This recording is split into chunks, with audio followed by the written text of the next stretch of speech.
سیدنا ابو بکر صدیق کی توہین کی اور راتوں رات جو ہے وہ باہر بھاگ گیا.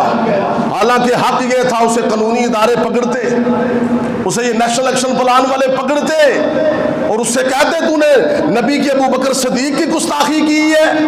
ایک بات سن لے میرے عزیزوں, اگر سیدنا ابو بکر صدیق رضی اللہ تعالیٰ عنہ مسلمان نہیں ہے پھر دنیا میں کوئی بھی مسلمان نہیں ہے.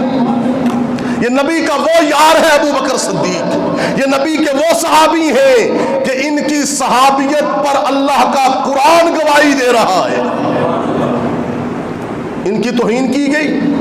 اس وہ جو بدبخت تھا ملعون آصف علوی, راتوں رات اس کو بگا دیا گیا, اس کو گرفتار ہے. کہاں مر گئے قانونی ادارے, کہاں چلے گئے قانونی ادارے.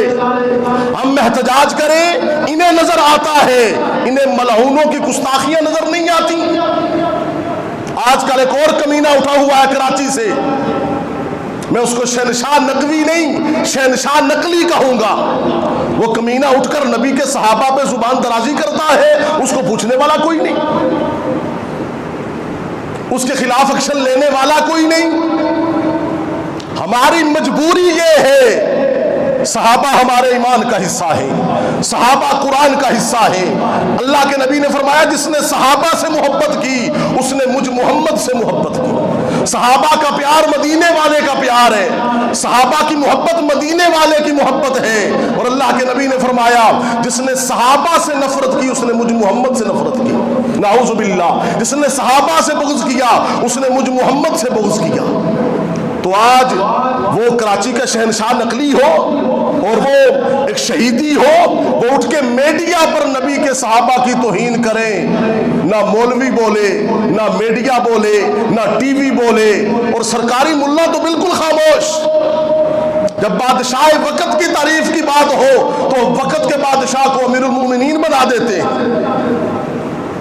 ریاست مدینہ وہ ریاست مدینہ ہے جس میں نبی کے صحابہ کا احترام ہو. اللہ نے کل قیامت والے دن پوچھ لیا تو اللہ کو کیا جواب دیں گے؟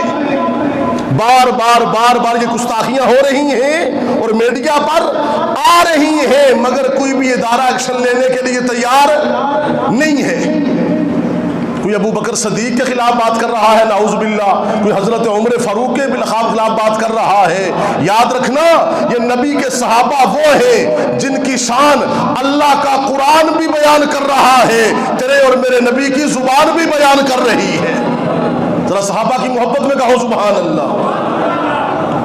میرے عزیزو سن لیں, ایک قرآن کی آیت سنے بات سمجھ آئے گی. اللہ قرآن میں فرماتا ہے کہ اے دنیا والو فالذین ہاجروا, میرے نبی کے صحابہ وہ ہیں جنہوں نے ہجرت کی, وَأُخْرِجُوا مِن دِيَارِهِمْ, گھروں سے نکال دیا گیا, گھروں سے نکال دیا گیا, وَأُوذُوا فِي سَبِيلِي, خدا را سبحان اللہ کہے, میں اپنا ذوق پیش کر دیتا ہوں, کہے ذرا پیار سے سبحان اللہ.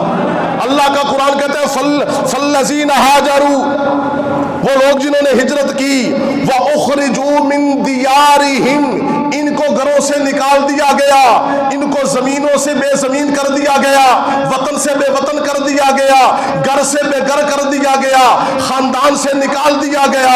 میں اپنے ذوق میں کیوں نہ کہوں کہ نبی کے صحابہ وہ صحابہ ہیں جنہوں نے مکہ چھوڑ دیا, مدینہ چھوڑ دیا.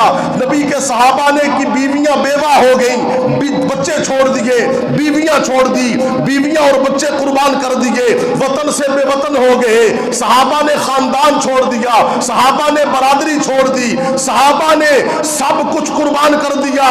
صحابہ اکرام رضوان اللہ علیہم اجمعین وہ قدسی الاصل جماعت ہے کہ جماعت صحابہ نے ہر چیز کو چھوڑ دیا, مگر صحابہ نے نہ خدا کو چھوڑا نہ دامن مصطفیٰ کو چھوڑا. خدا کو بھی نہیں چھوڑا, دامن مصطفیٰ کو بھی نہیں چھوڑا. اور صحابہ ہمارے محسن ہیں, بولیے صحابہ ہمارے محسن ہیں. اور بھلا کوئی محسنوں پر بھی بوکتا ہے بتائیے مجھے. اور یہ بات کرنا ضروری ہے کہ پاکستان میں کوئی اور معاملہ ہو قانونی ادارے حرکت میں آ جاتے ہیں, کوئی اور معاملہ ہو سرکاری ملا میدان میں آ جاتے ہیں, کوئی اور معاملہ ہو نیشنل ایکشن پلان والے حرکت میں آ جاتے ہیں. ہماری باری آئے تو ہمیں راتوں رات قید کر دیا جاتا ہے. ہماری باری آئے تو بندہ